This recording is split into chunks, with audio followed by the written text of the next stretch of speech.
जिन्ना के साथ आपके कितने गहरे और मधुर संबंध थे, क्या इस देश के लोगों को पता है? श्यामा प्रसाद मुखर्जी जी फजलुल हक की गवर्नमेंट में फाइनेंस मिनिस्टर थे और फाइनेंस मिनिस्टर रहते हुए उन्होंने अंग्रेज गवर्नर को चिट्ठी लिखी थी। और फजलुल हक की गवर्नमेंट, फजलुल हक वो शख्स है जो पाकिस्तान बनने के बाद वहां की सरकार का गृह मंत्री बना। आपके रिश्ते उन लोगों के साथ थे जो नहीं पढ़ सकते वंदे मातरम, तो आप उनको कह रहे हैं कि वो देशभक्त नहीं है। मैं आपके माध्यम से कहना चाहता हूं, वो देश को लूटने वाले अडानी जैसे पूंजीपतियों से ज्यादा बड़े देशभक्त हैं जो अपने बच्चों के लिए श्रम करते हैं, मजदूरी करते हैं, कुली का काम करते हैं और अपने बच्चों का पेट भी पालते हैं, देश की भी सेवा करते हैं। वो आपसे ज्यादा देशभक्त हैं।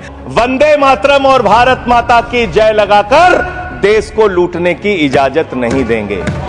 आरएसएस के 4 लोगों का नाम बताओ जो वंदे मातरम नारा लगा के जेल गए, उनका नाम बताओ आप। और आप क्या कर रहे हैं? आप इन नारों के पीछे अपने गुनाहों और अपराध को छिपाना चाहते हैं। अरे 1 रुपए में तो एक आम नहीं मिलता।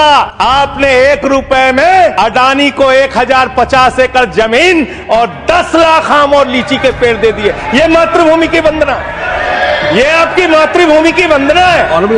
आप मातृभूमि को बेचकर अगर दलितों, पिछड़ों, आदिवासियों की बात होगी तो आप विरोध करोगे। आप विरोध करोगे। तो आप इन नारों के पीछे, ये नारे देशभक्ति के हैं, ये नारे देश की रक्षा के हैं, ये नारे देश को आजादी दिलाने के लिए हैं। ये नारों के पीछे अपने गुनाहों को छिपाने के लिए नारे नहीं है, मैं कहना चाहता हूं माननीय। और आप क्या कर रहे हैं? आप इन नारों के पीछे अपने गुनाहों और अपराध को छिपाना चाहते हैं। वंदे मातरम का मतलब क्या है? वंदे मातरम का मतलब है मातृभूमि की वंदना। मातृभूमि की वंदना। हम मातृभूमि की वंदना करते हैं, तो आप कैसे मातृभूमि की वंदना कर रहे हैं?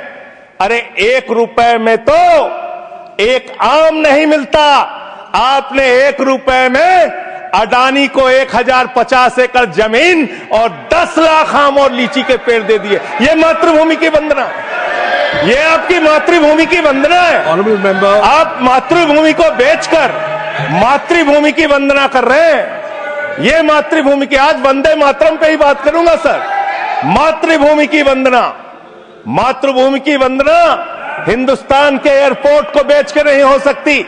मातृभूमि की वंदना रेल को बेच के नहीं हो सकती, सेल को बेचकर नहीं हो सकती, समुद्री तटों को बेचकर नहीं हो सकती, कोयला और गैस को बेच के नहीं हो सकती, हिंदुस्तान की जमीनों को बेच के नहीं हो सकती। तुम लोग मातृभूमि को बेचने वाले लोग हो, तुम मातृभूमि की वंदना करने वाले लोग नहीं हो। मान्यवर, वंदे मातरम पे ही सुनिए। आज वंदे मातरम के अलावा कुछ बोलूंगा ही नहीं। मातृभूमि की वंदना, इस मातृभूमि की वंदना में जब यहां पे लीडर ऑफ द अपोजिशन बोल रहे थे, मान्यवर, honourable I am not yielding sir, I am not yielding sir, sir I am not yielding sir, I am not yielding sir. जब लीडर ऑफ अपोजिशन बोल रहे थे, ऑथेंटिकेट इट प्लीज देन। जब leader, sir I am not yielding, sir I am not yielding. जब यहां पे leader of opposition बोल रहे थे, नो पॉइंट ऑफ ऑर्डर, खड़गे साहब, उनके मुंह से नो पॉइंट ऑफ ऑर्डर, दलित शब्द निकल गया, दलित शब्द निकल गया। पूरी की पूरी भारतीय जनता पार्टी हाउस में खड़े होकर विरोध करने लगी। दलितों से इतना चिढ़ है आपको? क्या दलित भारत माता के बच्चे नहीं? क्या पिछड़े भारत माता के बच्चे नहीं? क्या आदिवासी भारत माता के बच्चे नहीं? अगर दलितों, पिछड़ों, आदिवासियों की बात होगी तो आप विरोध करोगे। आप विरोध करोगे। You are not on the topic. LOH. Just hold a minute. LOH. Sir 2 बातें हैं। Please. LOH is on its legs. LOH is on its legs. Sir 2 बातें हैं। एक तो हम चाहते हैं कि डिबेट, हेल्दी डिबेट हो, तर्कों के साथ हो। अभी इन्होंने आरोप लगा दिया कि दलितों पर बीजेपी वाले एकदम हल्ला करने लगे। ऑन रिकॉर्ड है, मैंने कहा है दलित के विषय में कि ये हमारे पूज्य हैं, हमारे भाई हैं। ये ऑन रिकॉर्ड है। इस तरीके के स्वीपिंग स्टेटमेंट्स न दें और इस हाउस के माध्यम से देश को गुमराह न करें। नंबर 1। नंबर 2, आपने कहा ये बेच दिया, ये बेच दिया, ये बेच दिया। आई से please authenticate on the floor of the house what ever you have charge. लेकिन मैं आपके माध्यम से इस सरकार से पूछना चाहता हूं, आपके पुरखे इस वक्त क्या कर रहे थे जब शहीद आजम भगत सिंह वंदे मातरम लगा रहे थे, शहीद सुखदेव वंदे मातरम लगा रहे थे, शहीद राजगुरु वंदे मातरम का नारा लगा रहे थे, शहीद खुदीराम बोस वंदे मातरम का नारा लगा रहे थे। उस वक्त आप क्या कर रहे थे? क्या कर रहे थे आप? वंदे मातरम का नारा लगाकर लोग जेल गए, लाठियां पड़ी उनको। मैं आपके माध्यम से इस सरकार से पूछना चाहता हूं, आरएसएस के 4 लोगों का नाम बताओ जो वंदे मातरम नारा लगा के जेल गए, उनका नाम बताओ आप। 4 लोगों का नाम बताओ आप, अपने 4 पुरखों का नाम आप बताओ। आप नहीं बता सकते क्योंकि आजादी के आंदोलन में आपका कोई इतिहास नहीं, आजादी के आंदोलन में आपका कोई इतिहास नहीं, यही आपकी कुंठा है। तो इसलिए कभी आप कहते हो सरदार वल्लभ भाई पटेल आपके हैं। अरे भैया, सरदार वल्लभ भाई पटेल ने आरएसएस के ऊपर बैन लगाया था, यह रिकॉर्डेड हिस्ट्री है। और जब 18 महीने जेल में रखा गया आरएसएस के लोगों को राष्ट्रपिता महात्मा गांधी की हत्या के अपराध में, जब उनको छोड़ा गया, बैन हटाया गया, तो उसमें शर्त लगाई कि आप राष्ट्रीय ध्वज को मानेंगे, यानी कि आप तिरंगे झंडे को भी नहीं मानते थे। आपने 52 साल तक हिंदुस्तान का तिरंगा झंडा आरएसएस के मुख्यालय पे नहीं फहराया सर, नहीं फहराया। और 3 लोगों ने आरएसएस के मुख्यालय पर जब ये झंडा फहराया, उन तीनों के नाम मैं पढ़ रहा हूं, विजय, उन्मत, दिलीप, इन तीनों लोगों के खिलाफ आरएसएस ने एफआईआर दर्ज कराई। किस अपराध में? कि हमारे दफ्तर में तिरंगा क्यों फहरा दिया। और कितने साल तक मुकदमा लड़े? 13 साल तक मुकदमा लड़े। यह है आपकी असलियत।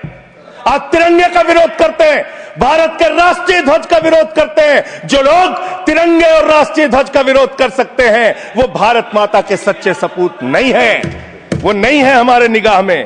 और मैं आपको बताता हूं सर, ये है 28 दिसंबर 1949 का ऑर्गेनाइजर पत्र। इसको भी रखूंगा क्योंकि आज गृह मंत्री जी और लीडर ऑफ द हाउस दोनों कह के गए रिकॉर्ड पे सारी चीजें आनी चाहिए, इसको रिकॉर्ड पे रखना चाहिए। इतिहास देश को पता चलना चाहिए, किन लोगों ने देश के साथ गद्दारी की, किन लोगों ने तिरंगे का विरोध किया, किन लोगों ने राष्ट्रगान का विरोध किया। आपको ये पढ़ के सुनाना चाहता हूं। जिन्ना का भी जिक्र कल दूसरे सदन में हुआ, प्रधानमंत्री जी ने जिक्र किया। जिन्ना के साथ आपके कितने गहरे और मधुर संबंध थे, क्या इस देश के लोगों को पता है? नहीं पता, मैं बताता हूं। श्यामा प्रसाद मुखर्जी जी फजलुल हक की गवर्नमेंट में फाइनेंस मिनिस्टर थे, और फाइनेंस मिनिस्टर रहते हुए उन्होंने अंग्रेज गवर्नर को चिट्ठी लिखी थी। Shyama Prasad followed this and told governor Herbert, the administration of the Bengal province should be carried on in such a manner that in spite of the best efforts of the Congress, this Quit India movement will fail. ये चिट्ठी लिखी है। आपने भारत छोड़ो आंदोलन के खिलाफ आपके नेता, जनसंघ के पहले राष्ट्रीय अध्यक्ष और तत्कालीन गवर्नमेंट में जो वित्त मंत्री थे, उन्होंने चिट्ठी लिखी अंग्रेज गवर्नर को और कहा कि भारत छोड़ो आंदोलन, जो हिंदुस्तान के क्रांतिकारियों का आंदोलन था, जो देश की आजादी का आंदोलन था, वो आंदोलन कुचल देना चाहिए, खत्म कर देना चाहिए। ये है रिकॉर्डेड हिस्ट्री आपकी। ये आपको, आपके बारे में पूरे देश को पता रहना चाहिए। अब जिन्ना, हाँ, इसको भी सभा के पटल पे रखूंगा। जिन्ना और आपके रिश्ते क्या थे? कितने मधुर रिश्ते थे। एक राज्य में सरकार नहीं बनाई मान्यवर इन्होंने। नॉर्थ वेस्ट फ्रंटियर, सिंध प्रांत और फजलुल हक की गवर्नमेंट। फजलुल हक वो शख्स है जो पाकिस्तान बनने के बाद वहां की सरकार का गृह मंत्री बना। आपके रिश्ते उन लोगों के साथ थे, यह देश को पता होना चाहिए। इसलिए आप किसी को भी देशभक्ति का प्रमाण पत्र बांटने का काम मत कीजिए। आप वंदे मातरम लगाने का काम कर रहे हैं और देश की सुरक्षा के साथ खिलवाड़ कर रहे हैं। आप भारत की सेना को 4 साल के अग्निवीर पे लेके आ गए, जो हिंदुस्तान की सीमा की सुरक्षा करने वाले हैं, जो वंदे मातरम का नारा लगाते हैं हमारे जवान, हमारे सैनिक, जो -50 डिग्री टेम्परेचर में सियाचिन में और प्लस 50 डिग्री टेम्परेचर में जैसलमेर में भारत की सीमाओं की रक्षा करते हैं, इस मातृभूमि की रक्षा करते हैं। उनके पीठ में छुरा मारने का काम आपने किया, उनकी नौकरी 4 साल की कर दी अग्निवीर की। आपको मातृभूमि से प्यार है, आप देशभक्ति की बात करेंगे, आप देशभक्ति की बात कर रहे हैं। अरे मैंने साइकिल चोर सुना था, लॉकेट चोर सुना था, स्कूटर चोर सुना था, मैंने सुना था तमाम तरह के चोर होते हैं। आप लोग तो वोट चोर निकल गए हिंदुस्तान के अंदर, वोट चोर। 3 करोड़ वोट उत्तर प्रदेश में 3 करोड़ वोट की चोरी करने जा रहे हैं। कल की मीटिंग में पता चला 17.5% वोट उत्तर प्रदेश में काटे जाएंगे। आप ये कर रहे हैं, ऐसे लोकतंत्र को मजबूत करेंगे? ऐसे आप मातृभूमि की सेवा करेंगे? ऐसे आप मातृभूमि की वंदना करेंगे? मान्यवर, मैं आप लोगों से सिर्फ इतना कहना चाहता हूं मान्यवर आपके माध्यम से कि हमने फिल्मों में सीन देखी है, डाकू लोग आते हैं जय भवानी जय भवानी जय भवानी कह के और वो गांव का गांव लूट के चले जाते हैं। जय भवानी कह के गांव का गांव लूट के चले जाते हैं। हम इस देश के अंदर किसी भी सरकार को वंदे मातरम और भारत माता की जय लगाकर देश को लूटने की इजाजत नहीं देंगे। वंदे मातरम लगाएंगे, भारत माता की जय लगाएंगे, जय हिंद भी कहेंगे, राष्ट्रगान भी कहेंगे, वंदे मातरम भी गाएंगे, लेकिन देश के साथ गद्दारी और धोखेबाजी नहीं करने देंगे, आपको नहीं करने देंगे। ये देशभक्ति के नारे हैं, ये देशभक्ति के नारे हैं। आप बेरोजगारी पे बात नहीं करना चाहते, महंगाई पे बात नहीं करना चाहते, दलितों का मंदिर में प्रवेश वर्जित है, कहीं उनको रोका जा रहा है, उस पर बात नहीं करना चाहते, पिछड़ों का शोषण हो रहा है, उस पर बात नहीं करना चाहते। आपने मातृभूमि की सेवा यह की है कि आज हिंदुस्तान के ऊपर 200 लाख करोड़ रुपए का कर्जा है, 200 लाख करोड़ रुपए का कर्जा। आपने हिंदुस्तान को आज इस स्तर पे पहुंचाने का काम किया है। और दूसरी बात मैं पूछना चाहता हूं आपके माध्यम से मान्यवर, इस देश में मजदूर भी हैं, किसान भी हैं, आदिवासी भी हैं, दलित भी हैं, पिछड़े भी हैं, सवर्ण भी हैं, सब में अनपढ़ है, सब में भारी संख्या है जो पढ़े लिखे नहीं है, जिनको संस्कृत का ज्ञान नहीं है, जो नहीं पढ़ सकते वंदे मातरम। तो आप उनको कह रहे हैं कि वो देशभक्त नहीं है। मैं आपके माध्यम से कहना चाहता हूं, वो देश को लूटने वाले अडानी जैसे पूंजीपतियों से ज्यादा बड़े देशभक्त हैं, जो अपने बच्चों के लिए श्रम करते हैं, मजदूरी करते हैं, कुली का काम करते हैं और अपने बच्चों का पेट भी पालते हैं, देश की भी सेवा करते हैं। वो आपसे ज्यादा देशभक्त हैं। उनकी देशभक्ति को आप इससे चेक करने का काम मत कीजिए।